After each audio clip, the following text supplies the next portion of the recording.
Now that we know that it was not, in fact, a pandemic of the unvaccinated, now that we know that Ukraine is not actually winning the war against Russia, it could be time to revisit some of the other slogans we've been assured are true and ordered to repeat. Are they, in fact, true? Did, for example, a racist white cop actually murder a man called George Floyd, a civil rights leader, in Minneapolis on Memorial Day of 2020? Now, we've been told that happened, told it relentlessly for more than 3 years. So at this point, we've been told it so much that pretty much everybody seems to believe it. And because everyone does kind of believe it, a small group of people has been allowed to make massive changes to American society. They include, but are not limited to, decriminalizing stealing, defunding the police, adding a new federal holiday to the calendar called Juneteenth, the ceasing of hiring all white men in corporate America, and of course, significantly, they also sent a cop called Derek Chauvin to prison for more than 40 years. He would be the racist white devil who murdered George Floyd. But the question is, did he actually murder George Floyd? And the answer is, well, no, he didn't murder George Floyd. And we're not guessing about that. We know it conclusively, thanks to a new court case now underway in Hennepin County, Minnesota. The case was brought by a prosecutor there called Amy Sweezy. She's suing her boss. So the case is not actually about George Floyd or Derek Chauvin, but it tells you an awful lot about both of them. In her deposition, which you should read, Amy Sweezy describes a conversation that she had with the county medical examiner, Andrew Baker, right after George Floyd died. Quote, "I called Dr. Baker early that morning to tell him about the case and to ask him if he would perform the autopsy on Mr. Floyd." Sweezy recalls all this under oath in the deposition. Quote, "He called me later in the day on that Tuesday, and he told me that there were no medical findings that showed any injury to the vital structures of Mr. Floyd's neck. There were no medical indications of asphyxia or strangulation." Oh. In other words, George Floyd, according to the official autopsy, was not murdered. He died instead of what we used to call natural causes, which in his case would include decades of drug use, as well as the fatal concentration of fentanyl that was in his system on his final day. So this was not a killing. It was yet another narcotics OD in a country that courts more than 100,000 of them every year. The medical examiner clearly understood that, in fact, articulated it. And Sweezy explains. He said to me, she recalls in the deposition, "Amy, what happens when the actual evidence doesn't match up with the public narrative that everyone's already decided on?" And then he said, quote, "This is the kind of case that ends careers." In other words, everyone lied about it from the very beginning.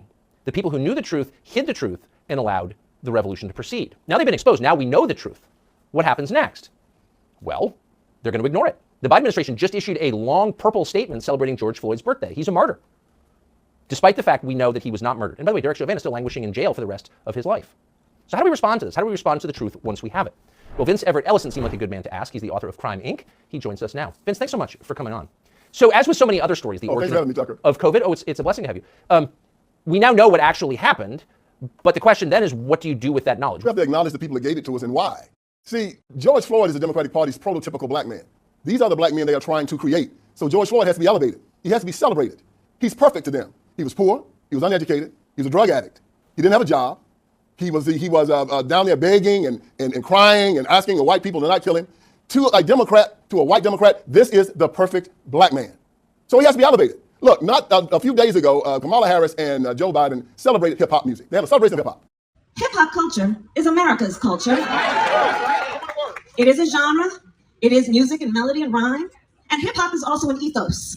A music genre that calls the black man the N-word, calls women the W word and the B word, talks about misogyny, shooting police, smoking dope, selling dope, fighting, killing, acting a fool. They celebrated this genre. Why? Because this is how they see black America.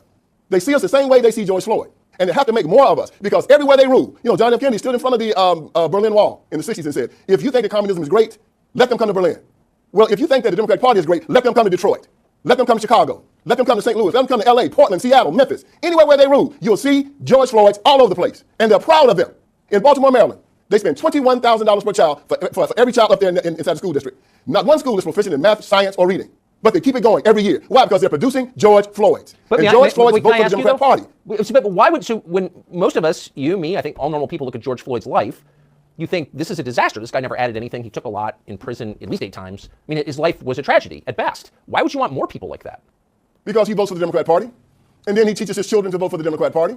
And then these white Democrats can feel superior to him. Yeah. He can be controlled by them. Just like, think about an old slave plantation, talking back in the day. How they wanted their slaves to act. Subservient, obedient, ignorant, doing what he was told, not asking any questions, having a slave mind, being dependent on them. This is how they want black men to be in America. This is how they want the whole black community to be. This is why it started in the Civil Rights Movement. When Martin Luther King Jr. in his I Have a Green speech said, 100 years after the Emancipation Proclamation, the Negro is still not free. He said 5 times in that speech that we were not free. It turned the Declaration of Independence on its head, because in our Declaration of Independence it said that our freedom was an unalienable right given us by God. John Locke in his Second Treatise of Government said that an unalienable right is a right given from God. It is irrevocable, non-transferable, and unsellable. The government cannot touch it. It supersedes law. It supersedes the Constitution.